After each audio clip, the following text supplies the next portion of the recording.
Hello, everyone, and welcome to And the Beat Goes On. We are so excited to be here with you today. My name is Ariana Harley Emerson, and I am the Director of Music and Operations here at the Choir School of Delaware. And we are so excited to welcome Dr. Everett McCorvey with us today, the Director of the American Spirituals Ensemble. How are you doing?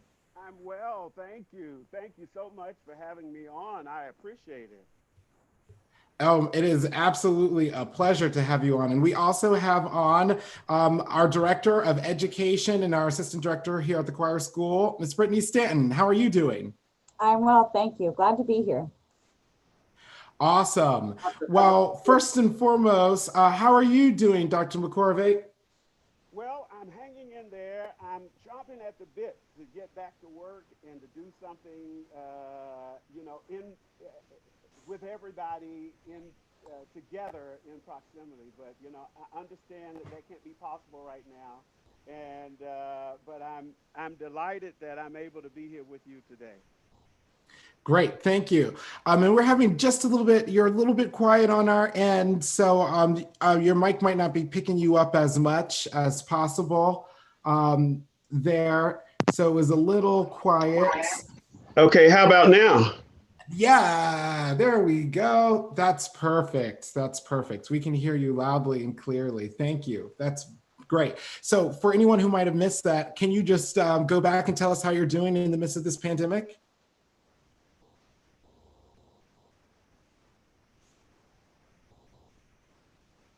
All right, now we're not hearing you at all. So you'll have to unplug your headphones, I think.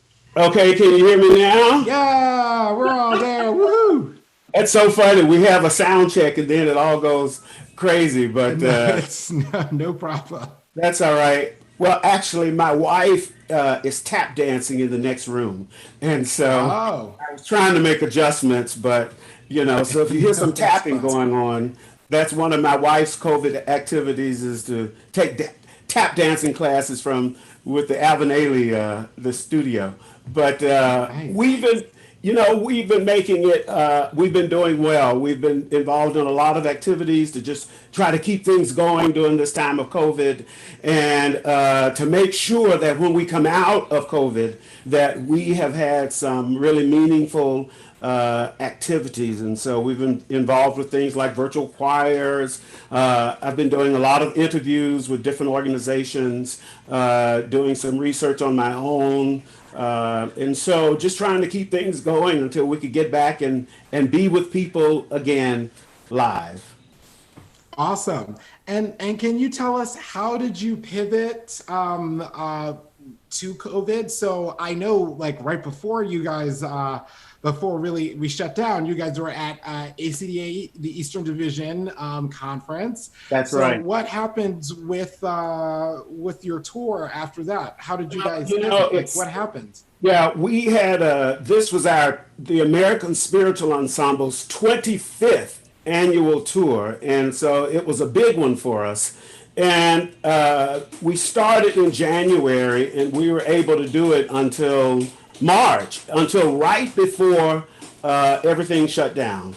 And so our last concert was in Syracuse, New York, and we were able to present the concert at Syracuse University, and then the next day everything shut down. So we were finished with the tour on the 11th of March, and things shut down by the 12th.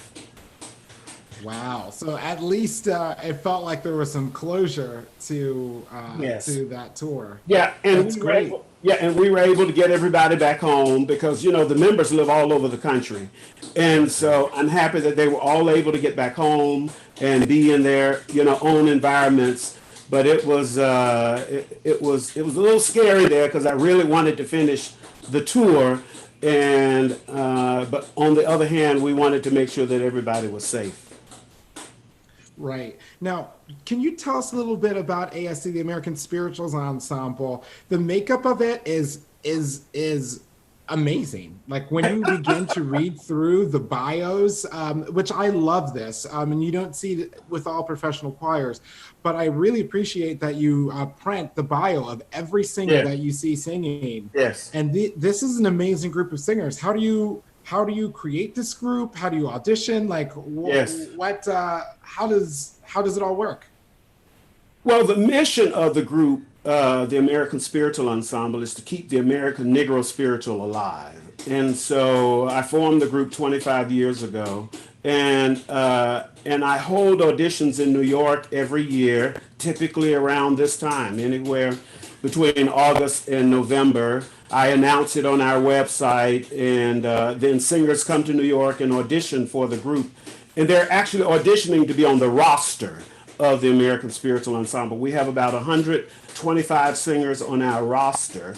And so when it's time to tour, we go to the roster and gather the singers. And if you were on the last tour, then you get the right of first refusal for the next tour. And then if you're not available, then I fill in from the roster. And the singers are, mostly all of them are professional, freelance singers, or they are professors at universities. And so, we go for a very high quality musical experience. And so I try to look for some of the best voices in the country and bring them together so that we can rehearse. We meet typically in January in New York City. We rehearse for about a week in New York, and then we go out and we start our tour, and then we're out typically, it depends, 2 or 3 months depending on the tour. And then typically in the summers, we go to Europe and perform. And then in the fall, I will just do little runouts. But our main part of the tour is between January and March in this country. Awesome. Now, I just have to say just how amazing it is to see so many, Black and brown faces of such accomplishment. I think just the piece, like I saved the program and it's in my filing cabinet because I think it's just a testament to just all that, young Black aspiring musicians can achieve. Like just to see the accomplishments, the opera houses, the stages, the choirs, the experiences that are within this group is, before you guys even open your mouths and sing, I'm already like, #goals. This is what I want to be when I grow up. It's just absolutely incredible. And we just don't have very many ensembles that do that. So thank you for conceiving of this wonderful group that is really championing this art form. Now, I do have a question for you. I noticed that you have been referring to the American Negro Spiritual. So some folks, only say American Spiritual, and I'm noticing that you're saying the American Negro Spiritual. Yes. Can you help us understand the difference in the nuance in language? And I always like to point this out to folks, and people have differing kind of perspectives and views, but we should be intentional in how we speak. So let us know your thinking in classifying this genre as the American Negro Spiritual. Well, I think first of all that when these spirituals were born and created, they were created at a very difficult time in our history in this country, and they were created in the cotton fields and in the South and in very difficult times, and these were called Negro spirituals, and so I get asked that question a lot. Because some choir directors, and I would say probably mostly the white choir directors, are uncomfortable with saying the word Negro. And I say to them all the time, this is what they were. They were Negro spirituals. And so let's celebrate them for what they are. And we can tell that story and that history by using that name. A lot of people like to say African American spirituals, and that's sort of the updated name, but I call them American Negro spirituals. And in our concerts, as I'm so delighted that you were able to witness at the ACD convention this year in New York. We tell stories. And so it's not just singing the songs, but we're telling the history and the stories behind these spirituals, because when you do that, they have more meaning. And so I want people to feel comfortable saying American Negro Spirituals. I completely agree with that. And, as I kind of have conversations with various people in the choral community, it's really interesting that how many different perspectives there are, even amongst Black, conductors, and their comfort level too with, do I say the word Negro? Like they weren't really Americans, so do I want to call them Americans? But yet many of the arrangements that we are singing today are by Americans. So how do we kind of really talk about all of this? And I think that the American Negro Spiritual is a really comprehensive term that I think it really does acknowledge the concert spiritual, the work song, and of course the struggle from which they are born. So thank you for that. I definitely wanted to. The other thing to remember about this is that this genre of music was born in this country. No other country in the world can lay claim to spirituals. And so it is an American phenomenon, and it is something that was created here. So I think you probably wouldn't even need the word American behind it because it was born here. But just to be safe, we call it Italian opera. So why not American Negro Spirituals? And the other thing that a lot of people probably already know this is that for a time there were things called white spirituals. And so there is a book on the name escapes me right now, but there's a book on white spirituals. And so by calling it Negro Spirituals, we're calling it what they are, and we are also allowing our audiences to be able to reference the history of this music, because the history and the words are almost as important as these incredible melodies. That's amazing. And can you, let's just start at square one. Like for folks who might not know anything about this genre, what is a spiritual? Where did it come from? Okay, so my classification of spirituals, and I talk about this in my concerts. The spirituals are the folk songs of the American Negro slaves. I want to make it as concise as possible. And so I define it as the folk songs of the American Negro slaves. These songs were born during the time of slavery. When the enslaved Africans were brought to this country, they were not allowed to bring their instruments. They were not allowed to speak their language. Their families were separated. And so they had to create a whole new way of communicating with each other and communicating in their new environment. And so they were allowed to attend church. And so because they were allowed to attend church, they heard European hymns, they heard the hymns of, English hymns, and so they took that format and they took it back to their camps when they had their private services. They created words and they created a new melodies to so many tunes and so many events. By going to church, they also heard the stories of the Bible. And so they were able to take these stories and create music and create songs based on these stories. The other thing they thought about was that if God could take care of the least of those characters in the Bible, that surely God could take care of them. And so there were, of course, sacred spirituals. You have some secular spirituals in terms of, and I was asked that question recently about, are all spirituals sacred? But if you think of work songs, those are camp meeting songs. Those were classified in that whole larger genre of spirituals.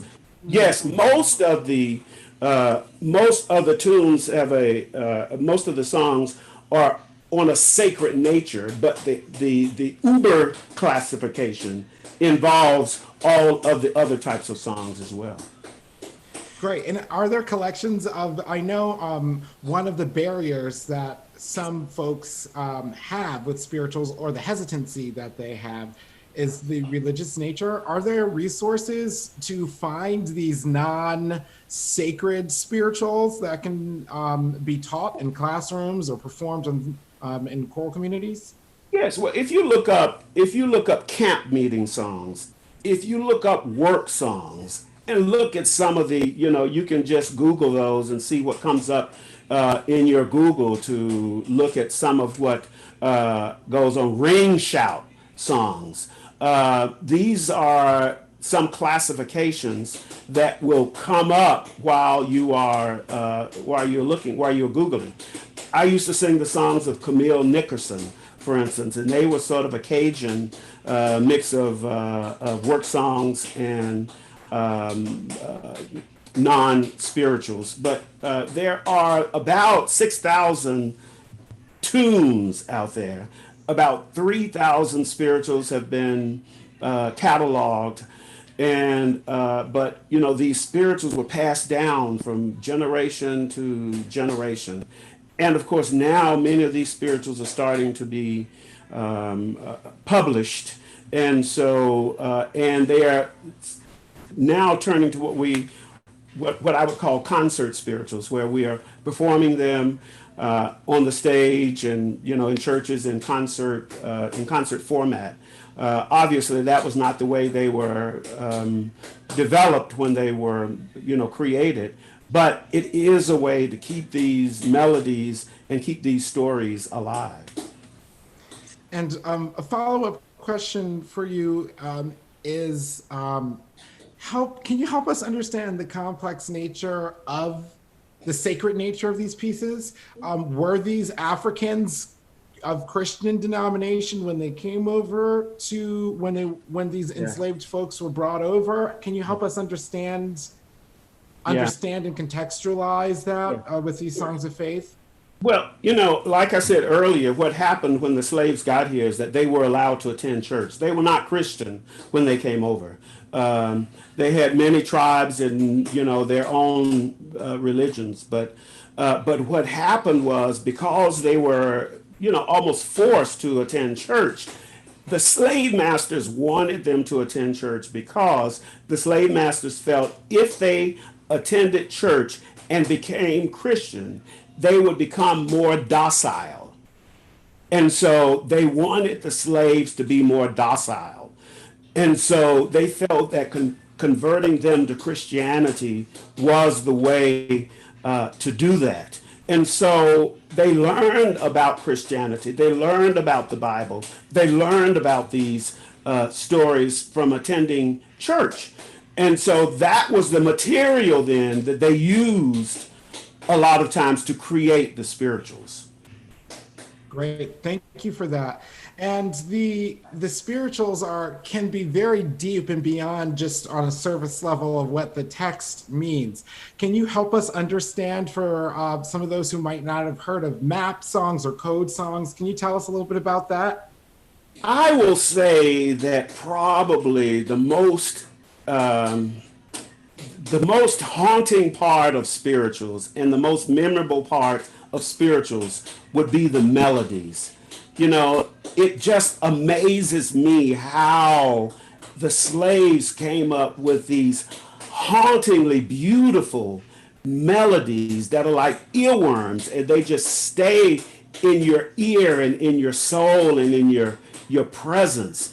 And then when you couple that with powerful words, you have something that's created that really speaks to people on a much a much deeper level, and a lot of times they don't even know why these spirituals speak the way they do. I tend to also say that while spirituals were born during a time of slavery, if you think about it now, people are enslaved in many ways. People are slaves to alcohol. There are people who are slaves to abuse. There are people who are slaves to drugs. But when you hear these melodies and you listen to these words that were meant for encouragement and meant to be hopeful, it touches people on a different level. And I think that's one of the reasons why the spiritual has survived until today, because people are still enslaved.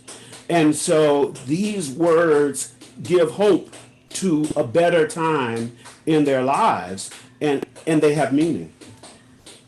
And just one thing, since language is so powerful, there's one thing I do want to highlight is I'm noticing a shift in how we talk about slaves, and we're now beginning to say enslaved. That's right. Can you talk to us about that? Because it's something that I try to educate my colleagues on constantly when I see this in forums or if I am in conversations on professional development.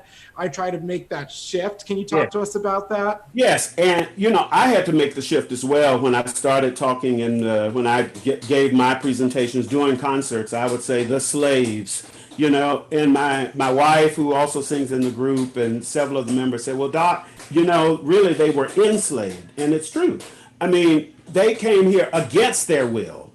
They were enslaved before they arrived. They were kidnapped. And then they were brought to this country. And so it was not something that they did freely or willingly. They did it against their will. It was forced on them. And so really enslaved is the correct terminology that we could say. But I think for so long, people across the country said slaves. And so I think that enslaved is the correct word. Awesome. Thank you for that. And it's something I'm trying to always monitor myself on too. Like sometimes I slip up and I'm like, oh wait, enslaved. That's right. And that was the way it was written in the books, Mm-hmm. And so I think that, as we are learning and doing more research about this, we want to be more exact in what we are saying and how we're saying it. And so I think enslaved is the right word. Great. And can you tell us so we are in this period of reawakening to racial inequities in our country. How has that impacted your work? How's that impacted, maybe spirituals and how they're being received? Talk to us about this moment that we're in right now and the connection to spirituals. Well, let's go back to the beginning of the development of spirituals. The reason that these spirituals were created was because people, the enslaved, had to find a way to get through 16, 18-hour days of, 100 plus degrees in temperature in the South, and singing about a better time in that they hope that they would be able to achieve at some point. Singing to send coded messages was another way of communication. So these songs became a balm to help the enslaved, to be able to get through the day. They also were a way of communicating. So now let's fast forward to, say, the civil rights movement. Martin Luther King loved spirituals. He sang spirituals. His wife was an opera singer. She wanted to have a career as an opera singer, but of course opera was not open. But she gave concerts in Alabama and Georgia while she was, in her young life.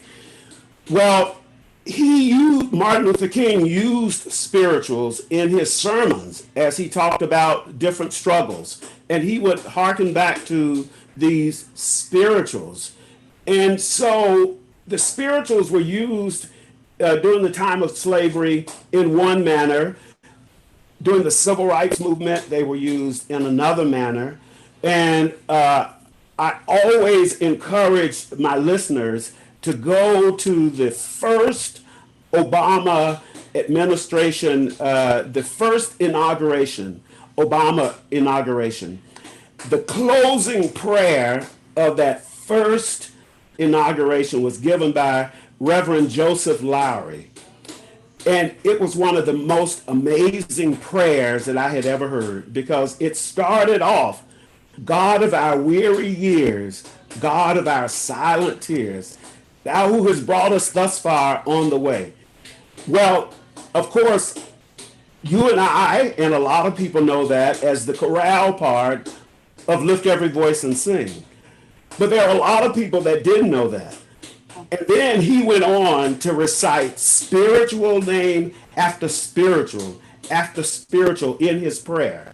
He also used some of the hymns that the enslaved sang. And he just sort of strung that through the whole prayer. And if you didn't know spirituals, you would say, oh, what a beautiful prayer. But if you knew spirituals, it would be like he was hearkening back to his ancestors to say, look how far we've come. Look what we've been able to accomplish. And so it's like throughout history, the use of spirituals and the use of the words and the music has been used to comfort and engage a people and help them to move forward. And so they're just amazing. Thank you for that. And do you think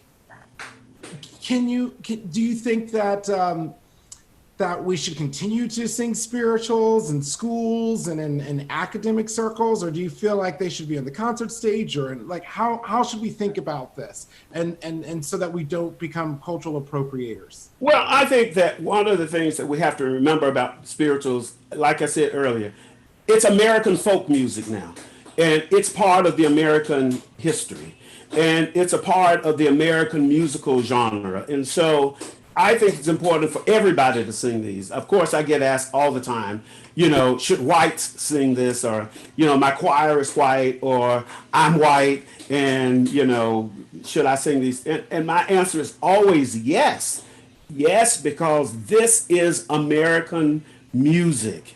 And so as we sing, you think of German lieder, you think of French chanson.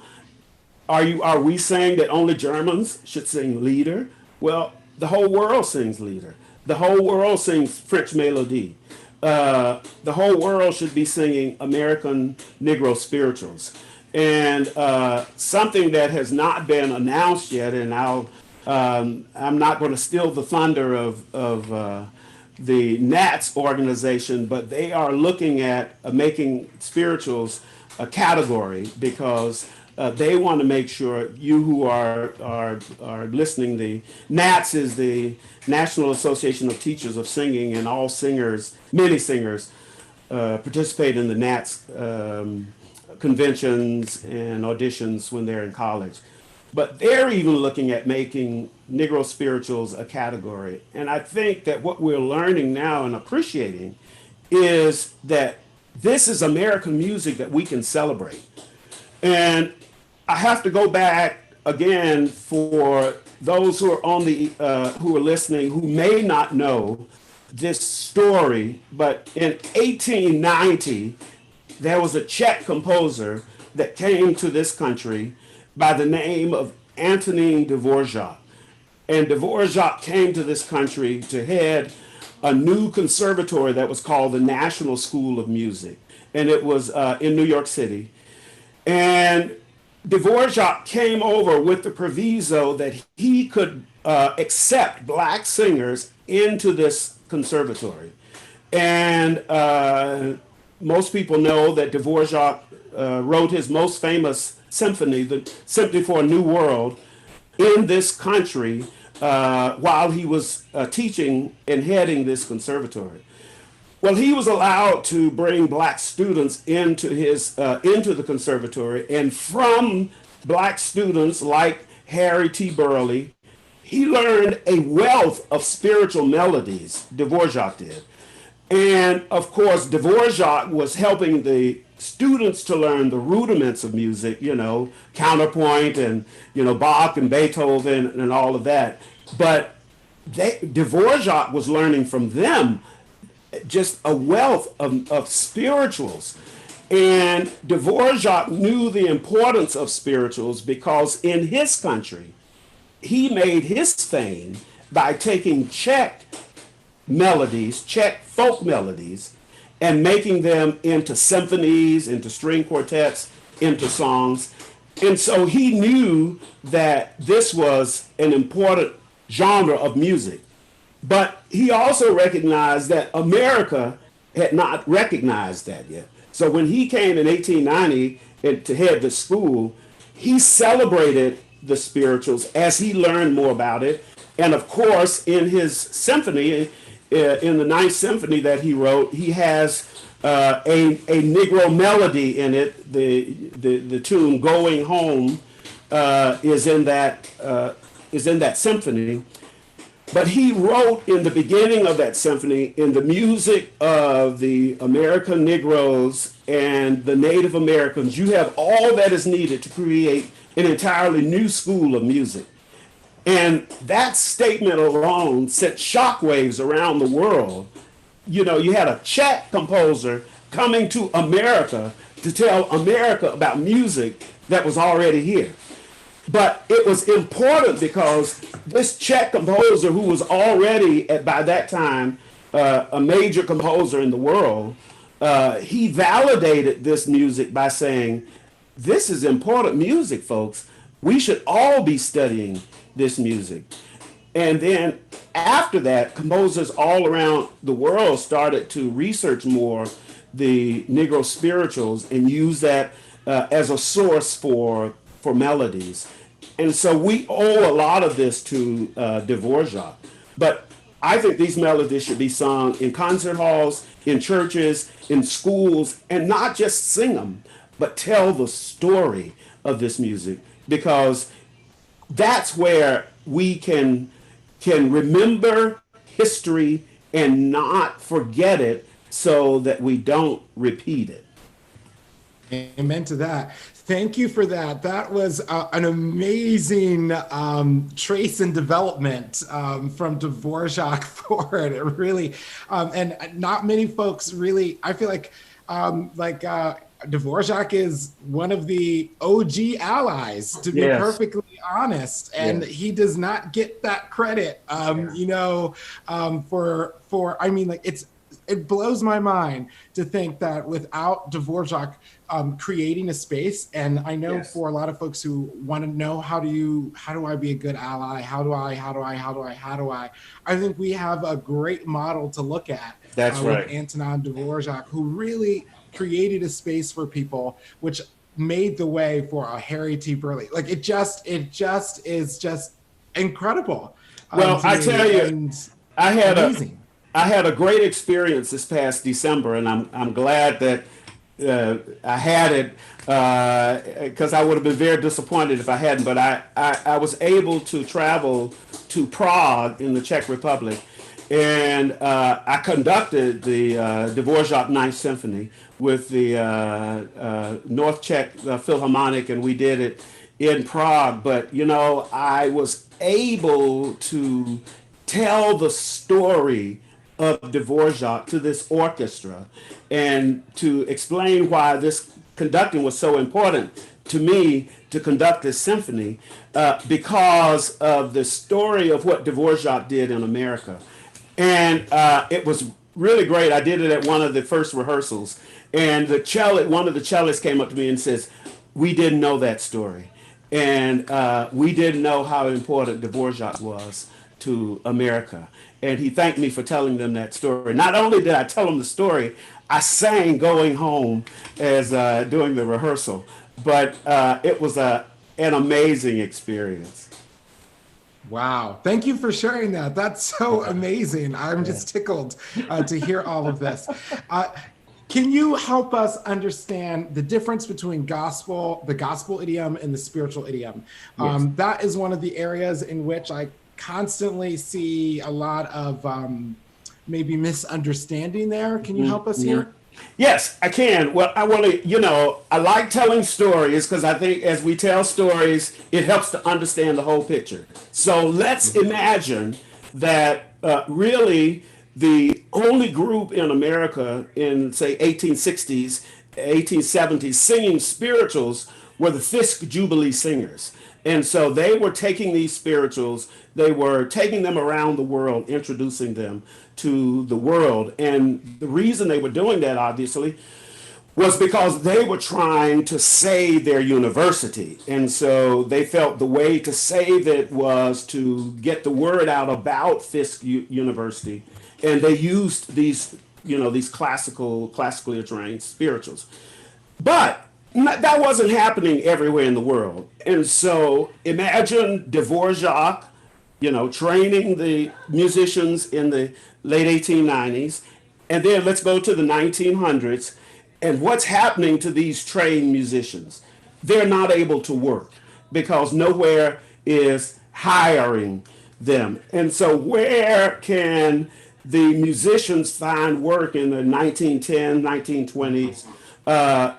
They find them in the juke joints or the blues clubs, or, they find them in the nightclubs and places, that happen on Friday night, Saturday night. Okay. So now these musicians are playing in these sort of clubs. Then let's get to Sunday morning. And then these musicians that have been playing in the clubs on Saturday night, they are becoming to be hired by ministers to play in the church on Sunday morning. And so all of a sudden you got a song like Near My God to Thee, and all of a sudden this musician puts a little blue note in there. And then these blue notes become more and more as they are playing these, they are sort of reviving these hymns and making them not so, boring or not so straight. Well, the more that happens, gospel music starts to be born.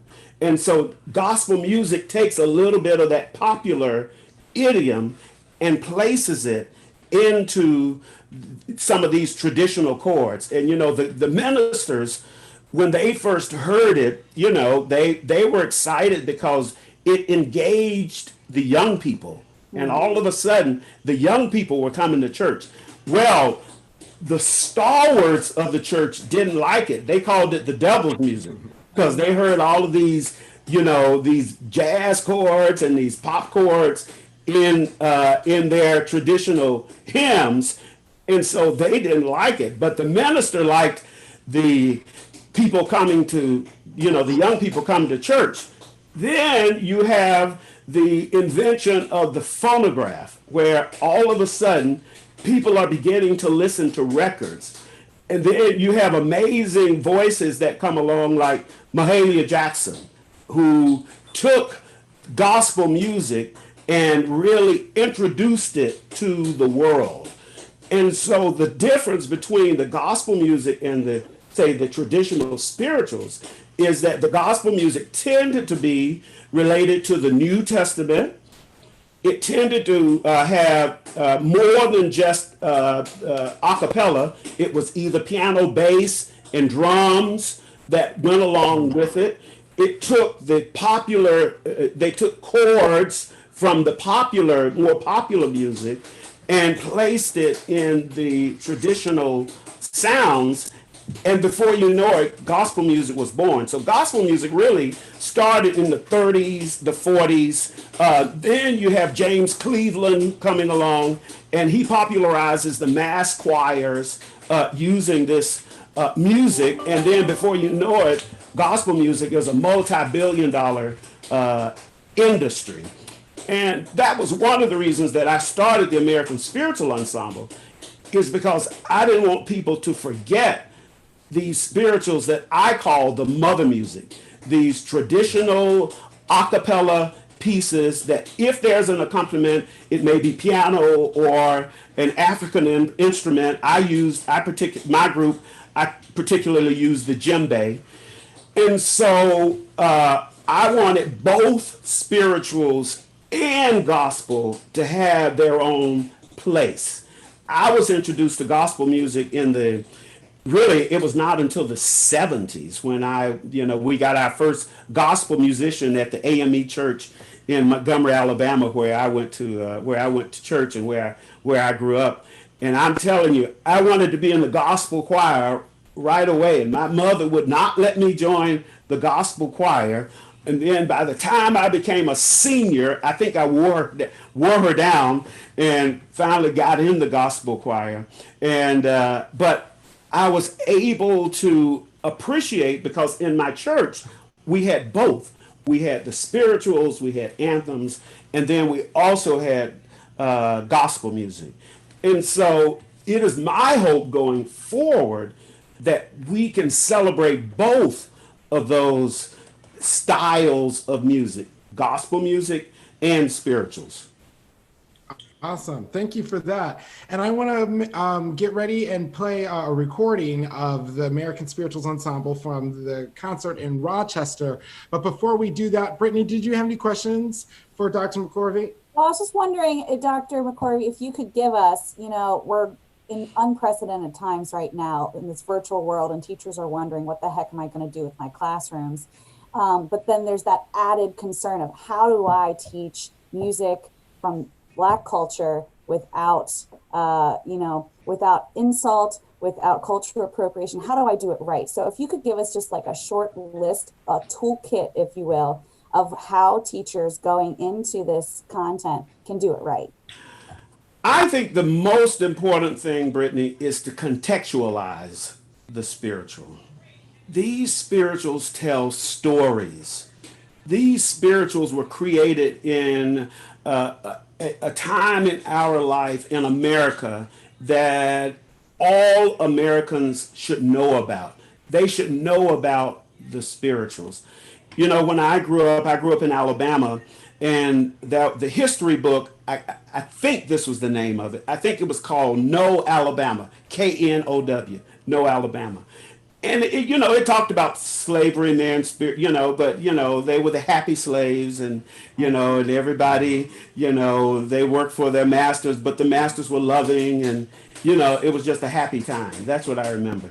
And of course, that's not true, but that's what we were learning. And so I think when you take these spirituals and you contextualize them, and you help your students to understand the time in which these spirituals were created, it gives the spiritual even more gravitas, because we're not just singing a cute little happy song at the end of a recital, but we are telling a story about a people that have been, disenfranchised in this country. And so, I call what's happening now in America the second civil rights movement, because I lived through the civil rights movement in the 60s. I was a child, but I remember that. And so this is like a civil rights movement again. And so these songs, if a teacher went back to the first civil rights movement and listened to the music to help the students to understand how spirituals were used then, and then help to explain the importance of this music, then you're giving it the respect that it deserves. And I want to talk about one other thing that I get asked a lot, and that is the question of diction. How should we pronounce these words? And what I tend to say, I use this with the American Spiritual Ensemble, but I say that what I say to the teachers and the students who ask is that it's okay to update the words. I mean, I feel that when you use words in the manner that they were used during the time of spirituals, people will say, well, I don't talk like that now.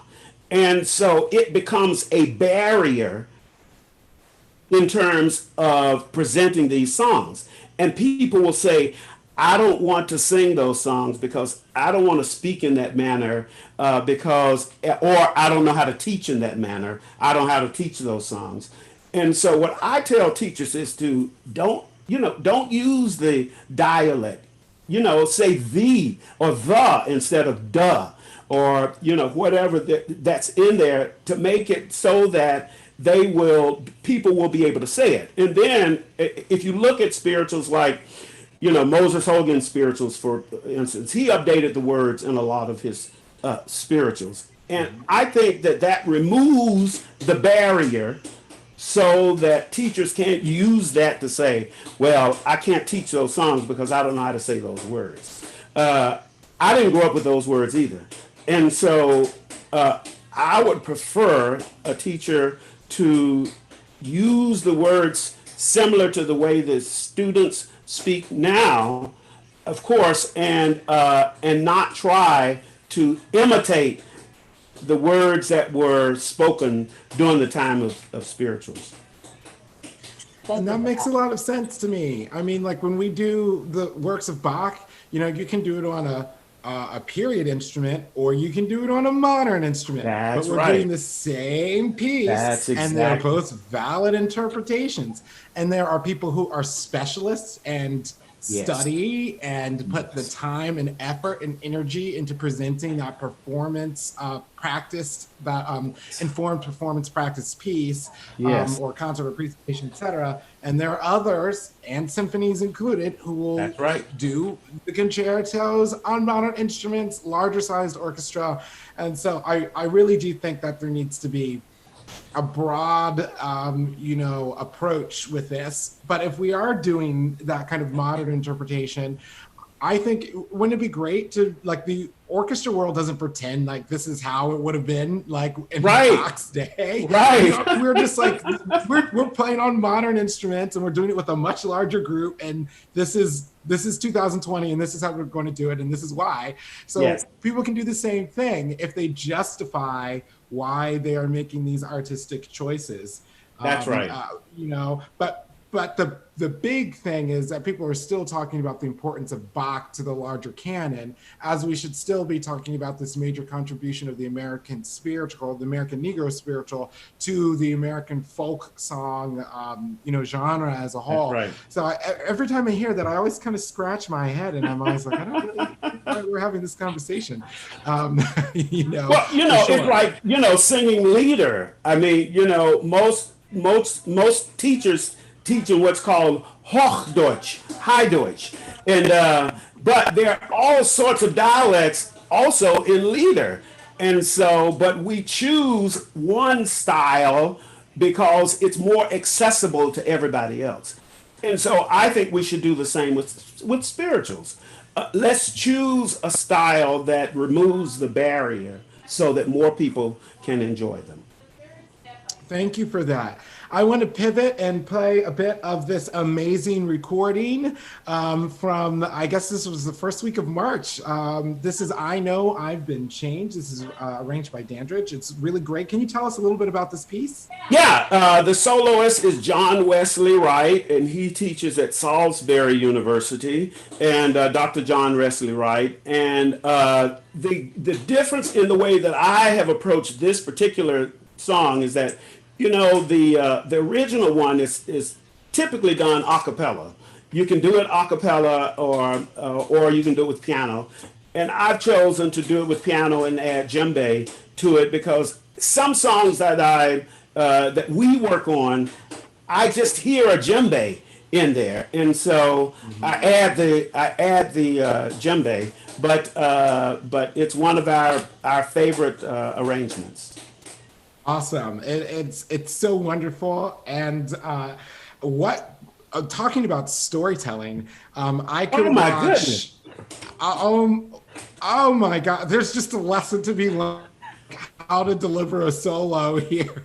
Like, it's just every time I've seen him sing, and it's been over some years I've been seeing John perform with the ensemble, I'm just like, my eyes are there. It's just amazing. Yeah. So here we go.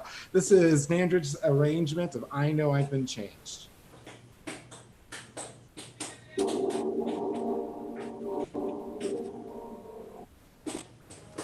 So Brittany, I'm going to go ahead and play the more recent recording of that. I'm going to go ahead and share my screen, and I have this one ready to go. And this is the one from Rochester, the performance at ACDA just this past March. Yeah. Here we go.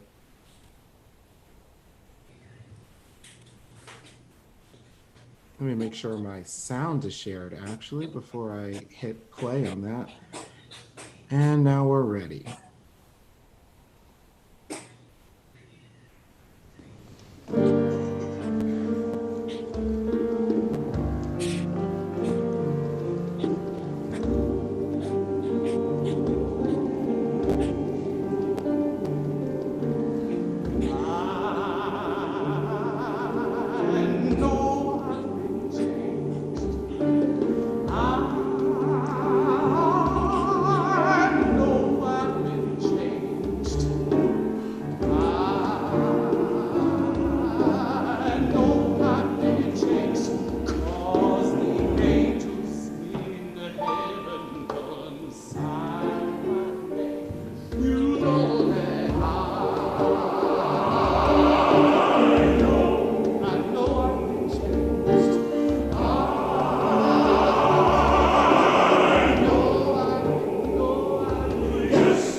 What an incredible performance. Just so good. Just everything about it. And I love how not a lot happens in that piece, but a lot happens A in that lot piece. happens. A Yeah. lot. Yeah. It's amazing how little and how much is happening all at the same time. So the djembe, you were mentioning the djembe before. So why do you use the djembe in some of your pieces? Well, I studied some of the instruments that came over because that were African instruments. Because again, when the enslaved came over, they were not allowed to bring their instruments. And so, but they used these instruments in their own rituals, in their own services, in their own community gatherings in Africa. And so I did some research on different instruments to see which ones might work with the group because I felt like, as the enslaved were singing these pieces, they used whatever instrument they could find. Because again, they couldn't bring the original ones over. I mean, a lot of people don't know that really the banjo, for instance, it's a American folk instrument, but it was used widely by the slaves, and so there were instruments that were used in this country, but they just basically found what they could to add to the percussion part of singing these spirituals. And so the djembe was the one that spoke more to me in terms of using it with some of the spirituals. I don't use it with all of the spirituals, but the ones that I feel need to just sort of give the sense of the heart and the body, I use the djembe. And we have a wonderful player from Atlanta, Georgia. His name is Ali Barr, and he travels with us all over the world. He just has a special way of playing the djembe. And can you talk to us a bit about some of the vocal technique here of with this genre of spirituals? We are always hearing the choral world, vibrato, no vibrato, vibrato, no vibrato. But in that recording, there were sections of both, with both vibrato and both not vibrato. Talk to us. How do we understand this? How do we use vibrato as a tool? How do we think about it in this idiom? Well, thank you for asking that question because it's something that I talk about a lot. One of the things that I am most pleased with and excited about is that, these are the members of the American Spiritual Ensemble are some of our great singers of color in the world. Lawrence Brownlee has sung with the American Spiritual Ensemble, Angela Brown, Karen Slack. I mean, we've had some major singers who are Metropolitan Opera singers to sing with the group. And the thing that really touches me the most is that they continue to come back. I mean, Larry doesn't come back because he's singing all over the world. And I'm so proud of him, but he sang with the American Spiritual Ensemble for 2 years.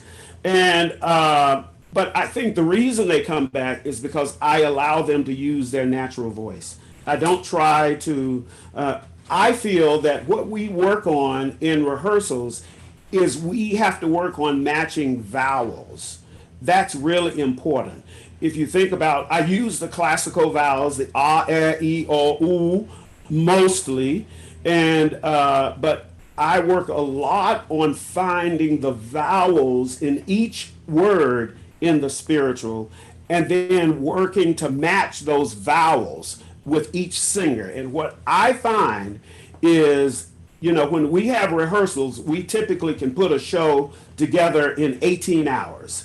And the other reason that we do that is that they're professional singers. We pay them a fee. We pay them, we pay their transportation and hotel and per diem, just like any professional organization would do. So I don't have 25 hours or 30 hours to put a show together.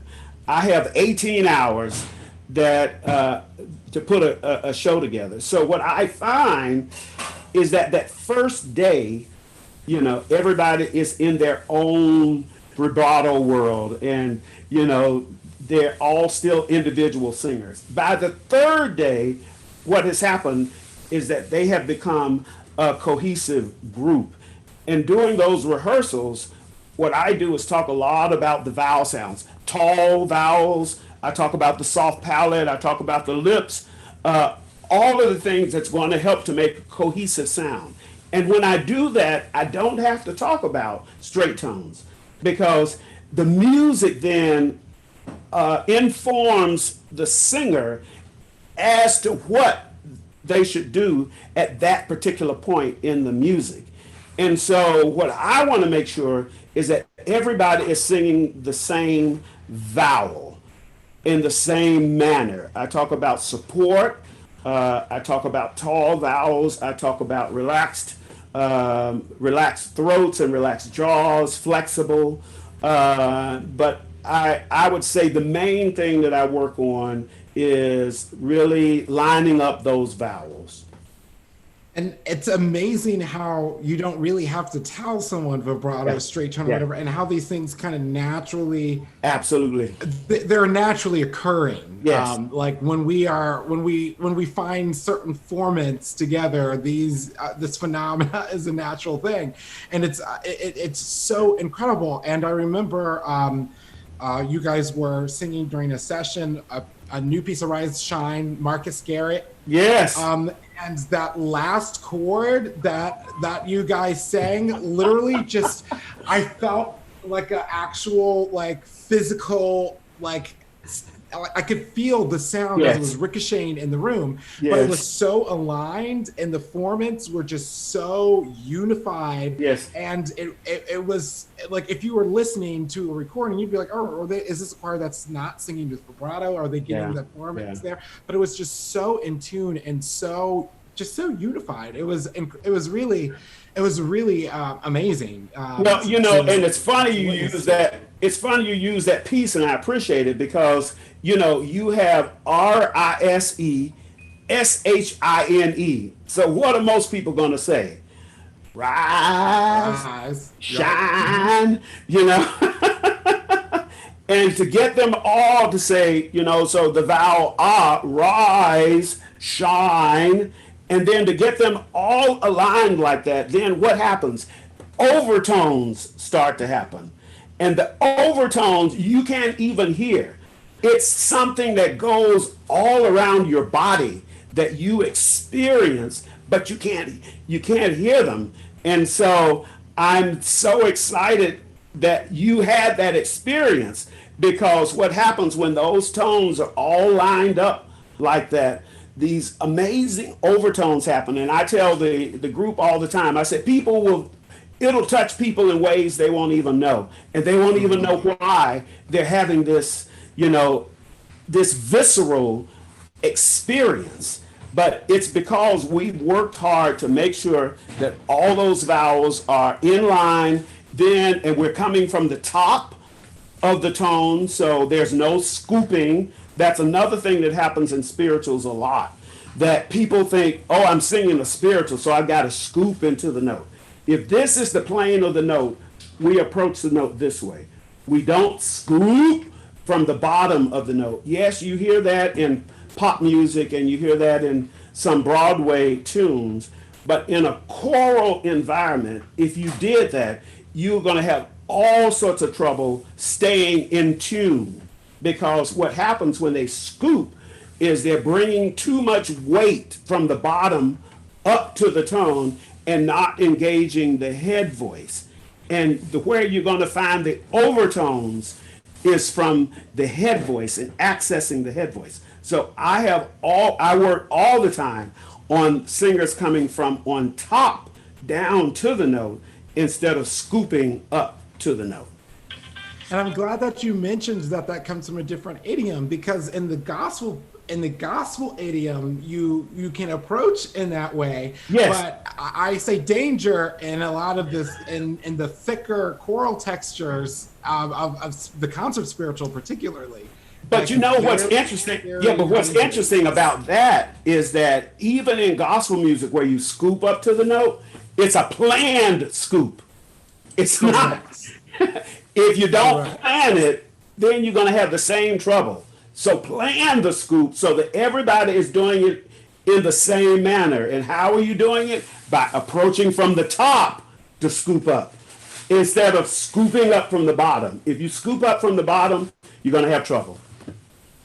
And that makes perfect sense. I think that's a great piece of advice. And how can choirs develop that that warmness of tone? Of course, you're working with this amazing orchestra of voices, yes, with such rich colors. Yes. But how can we create, and with the spiritual idiom, it's really a darkness of vowel color. How can choral conductors achieve that kind of round, dark, kind of very chocolatey, rich sound? Yes, I would say that everybody has a different level of choir that they work with. And so every choir director has to just be cognizant of the material that they have to use. And so what sound does your choir get when you practice coming from the top of the tone down to the tone? And then find that, because that's what's going to bring the overtones into the sound as you're approaching from the top. Then, as you get a vertical vowel sound with a high soft palate, then what's going to happen is you will get a round sound that is the quality of your particular choir. What I would not want a choir to do is to say, okay, when I hear the American Spiritual Ensemble sings, they sing with this dark tone. So let me tell my kids to swallow the tone or swallow their tongue or to artificially make a dark tone, because then you're going to get into vocal trouble with your singers. The reason I think that the American Spiritual Ensemble singers return year after year, even when they're having big operatic careers, is because I let them use their naturally trained voice. And so the thing that I'm doing is basically just helping them to sing better as individual singers by coming from the top, making sure the sound is vertical. And so when they leave after a tour, they leave as better singers for their solo material. And I think that every choir director will find the same thing, is that as they work on these sort of approaches to the tone, it can stand them in good stead if they're singing spirituals or if they're singing Bach chorales or whatever they're singing, because your singers will sing better. And if the singers are singing better, then you're going to have a lot more flexibility to do the sort of things that you want to do with your choir. Awesome. Thank you so much for that. And I think that's one of the things that, is really challenging, because you're a lot of what we hear and we want to imitate. Yeah. And to understand, to work with that material and to get the best organic sound of each ensemble it's a very difficult thing to do. Yeah. And it takes a lot of exploration with the ensemble. Brittany, do you have any last questions? We're just about running out of time here. Yeah, I'm just curious, moving forward for AES, what are you guys doing virtually? What's in the future? Well, we have just, thank you for that question. During this COVID activity, we've actually done 3 virtual choir selections. We did one in response to the Black Lives Matter movement. That's the Moses Hogan arrangement of We Shall Walk Through the Valley in Peace. And then we have done 2 with 2 choirs at a choir festival in Brazil. We did our arrangement of Old Time Religion, and also the Soulful Messiah. We did the Hallelujah Chorus from Soulful Messiah. And so we have done those 3 during this COVID period. And then I am preparing now for our tour, which will hopefully happen next January. All of our summer events, and we were supposed to go to Spain, and that was would have been our 17th tour of Spain, and it was canceled. But the producer has assured me that he'll get us there next year if the world is open again. So I will continue to do some virtual choir things with the American Spiritual Ensemble, also with my other choir, the National Chorale of New York, and so we'll keep things going, and really look forward to being able to get out and get back together to start again, hopefully next year. Hopefully. Awesome. And can you leave us with a final word today as we get ready to come to a close today, with what you would want us to take away from this conversation? I would just like to encourage people to be good to each other and to be tolerant of each other, to be patient with each other, and let's use music for the good that it can do our country. People love to sing, and I had an experience a few days ago. I was walking this past Sunday in my neighborhood. I do, like 4 or 5 mile walks, and I was on my 4th mile, and somebody stopped me, a group of men, white men, on the porch, and they were singing spirituals. And they asked me to come over and sing a spiritual with them, which I did. And I thought, how wonderful. I think if people sing, if people can find ways to sing, and it's going to really change them and change the world. So I just encourage people to keep music going, look for opportunities to celebrate music and to celebrate each other. Awesome. Well, thank you again for joining us today. This has definitely been a robust and rich conversation. We are just so thrilled that you were able to join us today. Thank you as well, Brittany, for joining us today. On Thursday, we'll be back at a slightly later time than usual. We'll be at 1 o'clock, and we'll have Dr. Eileen Gunter, who did a presentation with Dr. McCorvey at ACDA, and she has a book published in their own words, which we'll talk about. And she delves into interviews that are at the Library of Congress of enslaved folks, and she pulls out from that their experiences as being enslaved people, and also talks about the spirituals and how they were sung, and does a trace and development of that work. So definitely a great book for anyone to have. I hope everyone orders that one, and that you tune in on Thursday when we see you there. Thank you again, Dr. McCorvey, and thank you, Brittany. Take care, everyone. Thank you so much. Bye-bye.